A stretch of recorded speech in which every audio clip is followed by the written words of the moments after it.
Unfortunately, about 20 years ago, I wrote a piece called Throw Out Your Wok, and I was wrong, I admit it. It turns out the wok is a great tool. It doesn't need a lot of fuel. It has hot and cooler spots. You can move a lot of food around quickly. And the best thing is you get the breadth of a wok. You get that wonderful aroma. So we're gonna do 2 recipes today in a wok. We'll start with a stir-fried broccoli, then a sesame pork with shiitake. Then we'll move over to the skillet and do a stir fry. And this time we're gonna do Vietnamese shaking beef. So stay tuned right here at Milk Street as we do great stir fry in and out of the wok. Funding for this series was provided by the following. Ferguson's proud to support Milk Street and Culinary Crusaders everywhere. For more information on our extensive collection of kitchen products, we're on the web at fergusonshowrooms.com. For 25 years, Consumer Cellular's goal has been to provide wireless service that helps people communicate and connect. We offer a variety of no-contract plans, and our U.S.-based customer service team can help find one that fits you. To learn more, visit consumercellular.tv. Since 1899, my family shared our passion for everything that goes into our Mutti 100% Italian tomatoes. Only tomatoes, only Mutti. Designed by cooks for cooks for over 100 years. Cookware collection by Regalware, handcrafted in Wisconsin. The AccuSharp Knife and Tool Sharpener, designed to safely sharpen knives in seconds. AccuSharp, keep your edge.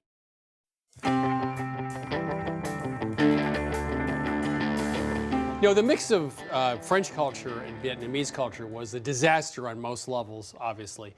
But the food was interesting, and it was sort of odd, right? I mean, the banh mi, the sandwich, refers to the Vietnamese version of the French baguette, filled with pâté, right? That smear of pâté on the bread. But the shaking beef recipe, which we're about to do, also is similar.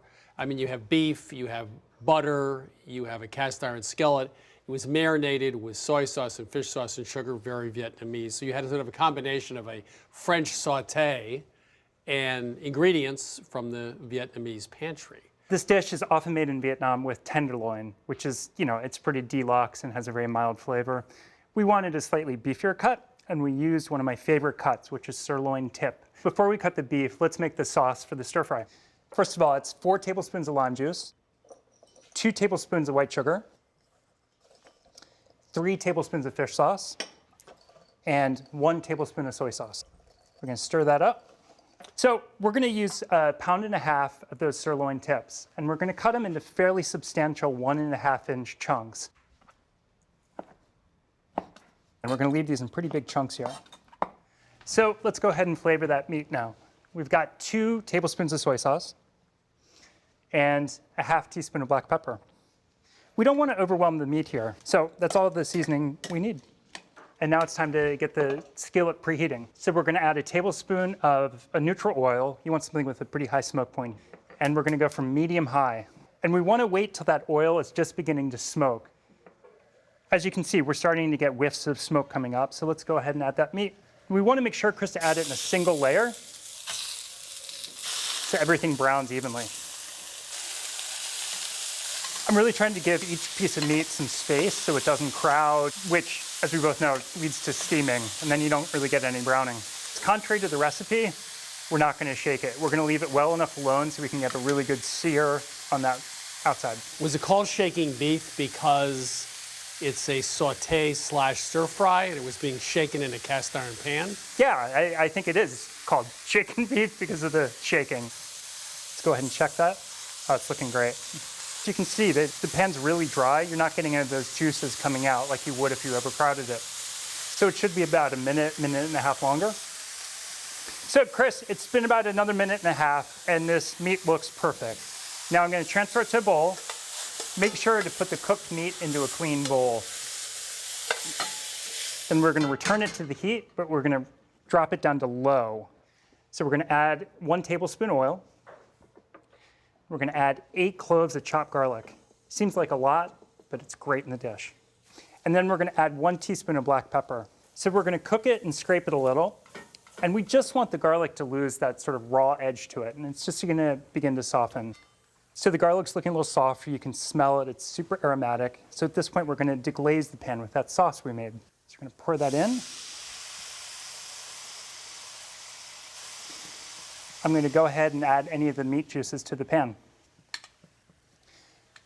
We're just going to cook this down until it's pretty syrupy and can coat the meat really well. It takes about 4 minutes. You know, it was very fishy when you first started, but now it's not. It's rich, it's sort of foundation, but it's not fishy. You're starting to get that sort of toasty garlic smell too. Okay, that's looking great, looking very syrupy. And at this point, we're going to add the meat back to the pan. It's going to finish cooking at this point, and we're going to coat it really well in that sauce. This should take another 2-4 minutes. That's looking great. So we're almost done here, but we've got one final addition, and that is thin sliced red onion. Onions are added as this really crunchy, sharp accent note, so we're barely going to cook them. They're just going to be softened in the heat. So this is a real social dish. Fish sauce, black pepper, onions, lots of garlic. Lots of garlic. It's good. So Chris, this is looking great. Those onions have just softened. The meat's super glossy. Let's go ahead and wrap it up. We're going to make a little watercress salad to put beneath. That watercress, super peppery, really crisp. That's a nice contrast. And this to the is meat. traditionally how they would serve it too. Oh, absolutely. Okay. Yep. So we're just going to add ½ teaspoon of salt and 1 tablespoon of lime juice. And you know what? If you can't find watercress, which sometimes can be hard to find, go ahead and use arugula. It'll provide the same peppery bite. It smells great. Let's go ahead and get that beef on there.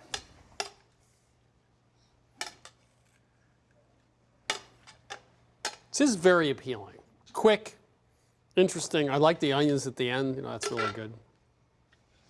Let's go ahead and plate you some here. Be great with some rice on the side. The way the watercress soaks it up, that's one of my favorite parts of this dish. Super flavorful salad beneath the meat. Importantly, you need a lime wedge. A little finish of lime juice really helps bring up those flavors.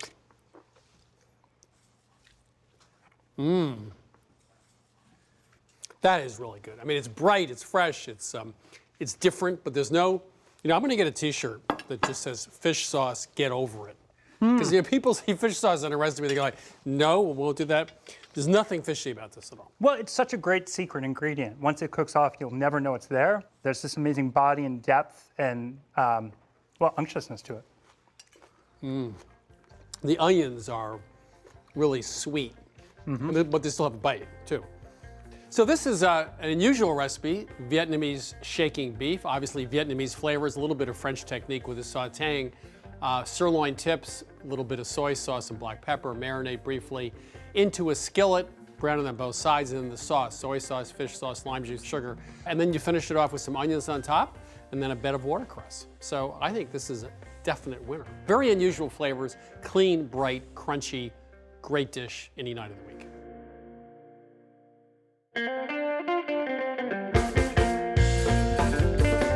So before we actually season this wok, let's talk about the wok in general. It's been around for a very long time. It got very popular in the Ming Dynasty, which is 1400 onwards. The reason it's popular, it used to sit on a small terracotta base, and very small amount of wood or whatever else they had for fuel could heat that up very quickly. It was thin metal, so it was a very efficient way of cooking it. The bowl shape of a wok allows you to move food around. You could actually handle more food sometimes. They're hot spots, they're cooler spots.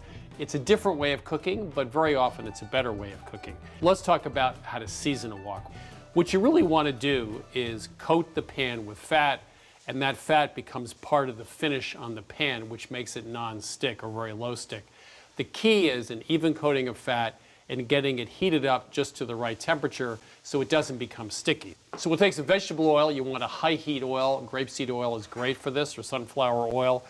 And before I heat the pan, I just want to rub it all over.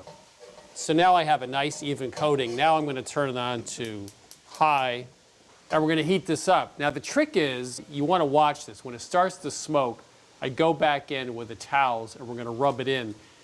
If you have excess oil in any place, it's going to end up having sort of a thick coating that gets sticky. So you want to keep burnishing the pan with the towels as you heat it up.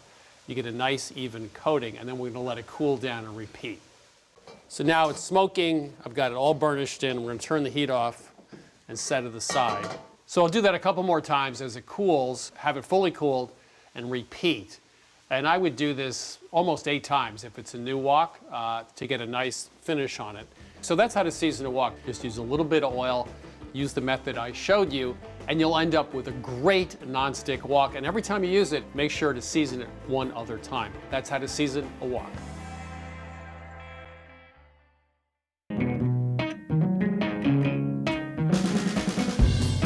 You know, I'm beginning to think the wok's not just a kitchen tool, it's a philosophy. You know, Grace Young wrote The Breath of a Wok, and she told me that as a kid with her father in a Chinese restaurant, they'd sit right next to the kitchen because when that food came out, just for a minute or two, there's this wonderful aroma. So wok cooking is not just about a practical design, it's about the flavor of the food and also the aroma of the food, right? So today, we're going to be doing a broccoli stir-fry dish. It has something really unique to it. It has Szechuan peppercorns.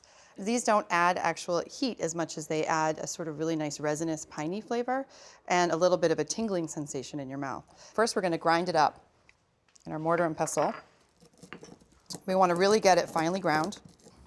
Just so you can see, there are some little extra fibers in there from the husks, and I'm just going to sift these out real quick because they don't always feel so good when you chomp on them. All right. And now to this, I'm going to add the rest of the aromatics that are going to go into our stir fry. This recipe uses 2 scallions, and this is the white and the pale green parts that have been minced. These are 3 cloves of garlic that have been finely grated, 1½ teaspoons of finely grated fresh ginger, and here we have red pepper flakes. This is a ½ teaspoon. You can use a little bit less if you're a little sensitive to heat. I'm just going to stir these together. I'm just going to set this aside for later. The next thing we're going to do is get our sauce ingredients ready. So we have a tablespoon of unseasoned rice vinegar, tablespoon and a half soy sauce, and a teaspoon of sugar. And I'm just going to whisk this to combine and dissolve the sugar. And now we get to the fun part, get to use the wok. So we're going to heat the empty wok on medium-high heat for a good 1 to 2 minutes. And the great way to test if it's ready is just take a little drop of water and it should sizzle and evaporate within a couple seconds. I'd say we are good to go. So we're going to add 3 tablespoons of peanut oil. You can also use grapeseed oil. Pour it down the sides of the wok and sort of swirl it around. And this heats up the oil really quickly. And now we're going to add our aromatics. I'm going to stir those around. You only need to cook about 30 seconds. That smells great already. Looks great, smells great. Yep. Now we're ready to add our broccoli. These have been cut into 1-inch florets. All right, I'm going to season this with a 1/4 teaspoon of salt. Now I'm just stirring this up to coat with all those tasty aromatics there. And now we're going to do something a little different. We're going to add 3 tablespoons of water, and we're going to cover it very quickly with a lid. And we're going to let this steam for 1 minute. And what this does is allows us to do a stir fry successfully without having to blanch the broccoli first. You can see the broccoli is a nice bright green color. You can see the stems that I have in there. Those have been peeled and cut into 1/4 inch coins. So this is going to take about 3 to 5 minutes. All right, this looks great, Chris. It's got some nice color on it. And now we're going to add our last main ingredient, and that's our sauce. And again, I'm going to do the same thing I did with the oil. I'm going to try to pour the sauce around down the sides of the pan. And this helps it start to thicken and not totally sog out the broccoli. I'm going to stir this and try to scrape up any brown bits on the bottom. I'm getting a nice... I'm getting the breath of the wok. Getting the breath of the wok. And I see the sauce looks nice and thick, so I'm going to turn that off. We have 2 teaspoons of toasted sesame oil, and then an additional tablespoon of that rice vinegar. That's going to give it a nice brightness. Woo. Yep. I'm going to go ahead and put this in our platter. That is so satisfying. It is. I'm just going to garnish it here with the remaining scallion greens. So 4 or 5 minutes, and then you do have the steam coming up. It is highly aromatic, you know, which is very different than the skillet. Yeah, and this pairs really great with rice because it does have such intense flavors in it, with the red pepper flakes and those Szechuan peppercorns. Man, is that good. It has that wok flavor. It has that slightly charred, fiery, you know. Yep. And the broccoli has the perfect texture. It's just crisp, tender, nicely browned. It's not mushy. And I'm actually feeling those peppercorns, the Szechuan peppercorns in the back of my throat from the steam. So the answer to the question, is wok just a kitchen tool, is no. Actually, there is a breadth of the wok. You get that wonderful wok aroma that's slightly charring the vegetable, crisp, tender. Of course, with the Szechuan peppercorns and soy sauce, lots of layers of flavor.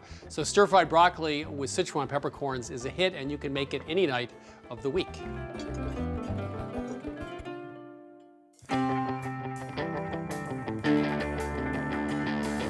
You know, a couple of years ago, we traveled to Tokyo to take a week of cooking lessons. At night, we went out to a burger place. I don't know why. It was actually really good.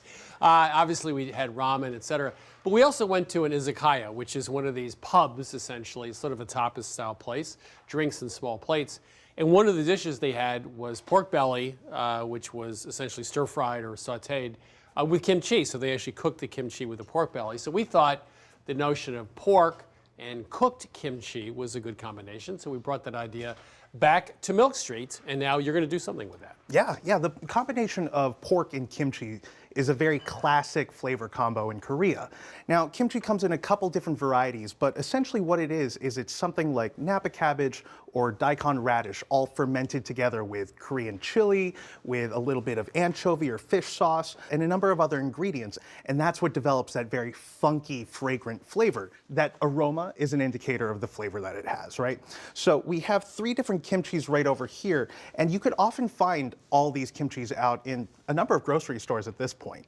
But when you're looking for kimchi in grocery stores, sometimes it will come in a spicy variety like this one. This one is a spicy napa cabbage. Now, this would be a good example of more mild kimchi. As you can see, it's not as red in color, and that's because the gochugaru, which is the Korean pepper flake, isn't nearly as present. Now, both of those were made with cabbage. They also make kimchi with radishes, which is what we have here. And as you can see, it's very simply put together with some scallion, some aromatics like ginger and chili, and then they also throw in some carrots in there for a little bit of extra crunch and flavor. For the recipe that we're going to make today, you want to work with cabbage kimchi. So we're going to take 2.5 cups of kimchi and just very roughly chop it. Honestly, just run your knife through it. You don't want to get these pieces too small. And then you could go ahead and transfer that all back to the bowl it came from. And we'll use this later on, right at the end of the cooking process, to really spike up the flavor. So it's the lazy man's way of stir frying. If it works, it works. Now that we have the kimchi all cut up, we could take a look at the other star of this dish, which would be our pork tenderloin. Now, traditionally in the dish that you were talking about, the Buddha kimchi, usually you would use pork belly. Here we're using pork tenderloin instead of the pork belly. It cooks a lot faster, it's easier to manage, and on top of that, it still maintains that kind of rich, chewy bite. First thing I want to do is take care of that silver skin that you see right there. That tends to be a little bit on the chewier, more stringy side of the texture spectrum, so we don't want that. We only want the tender pieces of meat on the inside. Now, once everything is taken off of that tenderloin, we could go ahead and cut this in half lengthwise. And then from there, we could go ahead and cut this into half moons, 1/4 of an inch thick, so that way they cook very quickly in the pan. So now that we have all of our pork in our bowl here, we could go ahead and marinate this in a very simple marinade. We're looking at 1 tablespoon of soy sauce. And we're also going to add in 1/2 teaspoon of black pepper. And give that a toss. So we're going to cook all of our pork in a wok, which is going to make this dish happen like that. So we're going to set it over high heat. I like to test the heat of a pan by holding my hand in the pan. Same thing. I think it's pretty hot, but just to test, splash some water in there. Yeah, everything's evaporating. So in fact, I'm going to lower the heat just a little bit. Now that this is screaming hot, I'm going to throw in 1.5 teaspoons of grapeseed oil and very quickly spread that around the pan. We'll go ahead and we'll cook half of our pork. We want to work in batches here, so that way we don't overcrowd the pan and therefore only steam the meat. We want to create some nice caramelization. So once it goes into the pan, you want to get it into one even layer fairly quickly. Again, these are very thinly sliced pieces of pork, so they're going to cook in about 1 to 2 minutes. But once you have them in their spot, you don't want to touch them. Leave them alone. Let them cook for about 2 minutes undisturbed so that way they could really caramelize in the pan. And after that, we could go ahead and give them a stir until none of that pink meat remains. So I've left this pork alone for about 2 minutes, and as you can see, we got a really nice brown color on there. So from here, just give it a stir. You want to cook this pork through.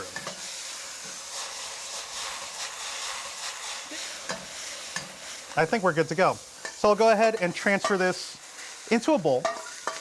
We'll repeat the process with the next batch of meat, but we do have to start again with that 1.5 teaspoons of grapeseed oil. So now that all of the meat is definitely cooked, we could go ahead and move on to the next step of this recipe, which involves our shiitake mushrooms. Now, we'll start off the pan with another tablespoon of oil, and just like before, coat the interior, and then throw your mushrooms in. Now this is 8 ounces of shiitake mushrooms with the stems removed, and then the caps are just sliced into 1/2-inch pieces. And we're also going to throw in 1/2 teaspoon of salt. And that's going to not only season the mushrooms, but also help them release. moisture out. Exactly. And then we'll let that cook for about 4 minutes. All of the mushrooms have shrunken a little bit, and that's because they've released a lot of their moisture. It's at this point that we could go ahead and add in some more flavor here. So we do need to prime our pan, if you will, with a little bit more oil. We're looking at another tablespoon of oil, and that's going to go in with 3 cloves of garlic that have been sliced. So we'll give that a toss until it's aromatic, and that should really only take about a minute. You'll also start to notice that some of the garlic will start to brown around the edges. That's a good indicator that you should move on to the next step. We could go ahead and return all of our cooked pork along with any of the juices that are in the bowl back to the pan. Give that a little toss. And now we could go ahead and add in our kimchi at this point, along with 2 tablespoons of that kimchi juice, 1.5 tablespoons of soy sauce, and finally, 3 tablespoons of mirin. And then now we could go ahead and give this a good toss. And we're really only cooking this through until the kimchi warms up. So that should only take about 3 minutes. I'm sure you could smell that, right, Chris? It doesn't smell like fermented kimchi now. It's changed. Applying heat does kind of mellow out that funkiness. But then also we threw in soy sauce and mirin, so it has a nice background for flavor. So we'll turn off the heat, and then we're going to add in the whole bunch of scallions that we've thinly sliced. We'll throw half of that in there, along with half of our sesame seeds. So that should only be about a tablespoon's worth. And finally, we'll finish this off with 1 tablespoon of sesame oil. And that's really going to give this dish a really nice nuttiness and very, very aromatic. No, it smells great. It smells fantastic. And as you can see, a lot of those juices did reduce down, so we have this nice glaze going over everything. I'm gonna pour that juice right on top. Now to really finish this dish off, we wanna give it a pop of color, and that's what we saved all that scallion for. Sprinkle that right over the top, and don't skimp on it. And then we'll also finish it off with our sesame seeds. I think it's time to eat. What do you think? It's time to eat. Okay. So while you serve yourself up, sorry, I'm just gonna beat you to it. I want some of this now. And now we'll see. Now we shall see. I mean, you've given this a great sales pitch. Now we got to figure out whether. It's got a little bit of heat. It's interesting, but it's very different than just the kimchi out of the jar. Yeah. And what I really like is the contrast of texture between pork tenderloin and shiitake mushroom. They both have that same kind of meaty bite. So sesame stir-fried pork with shiitake is a stir-fry, but has a really interesting concept to it, which is taking that fermented kimchi, which has a very distinctive flavor and aroma if you just eat it. But once you cook it, it just adds a whole base of flavor to it that's quite different than what it is before cooking. So you can get this recipe, sesame stir-fried pork with shiitakes, and all the recipes from this season of Milk Street at milkstreettv.com. Funding for this series was provided by the following. Ferguson's proud to support Milk Street and culinary crusaders everywhere. For more information on our extensive collection of kitchen products, we're on the web at fergusonshowrooms.com. For 25 years, Consumer Cellular has been offering no-contract wireless plans designed to help people do more of what they like. Our U.S.-based customer service team can help find a plan that fits you. To learn more, visit consumercellular.tv. Since 1899, my family shared our passion for everything that goes into our Mutti 100% Italian tomatoes. Only tomatoes, only Mutti. Designed by cooks for cooks for over 100 years. Cookware collection by Regalware, handcrafted in Wisconsin. The AccuSharp Knife and Tool Sharpener, designed to safely sharpen knives in seconds. AccuSharp, keep your edge.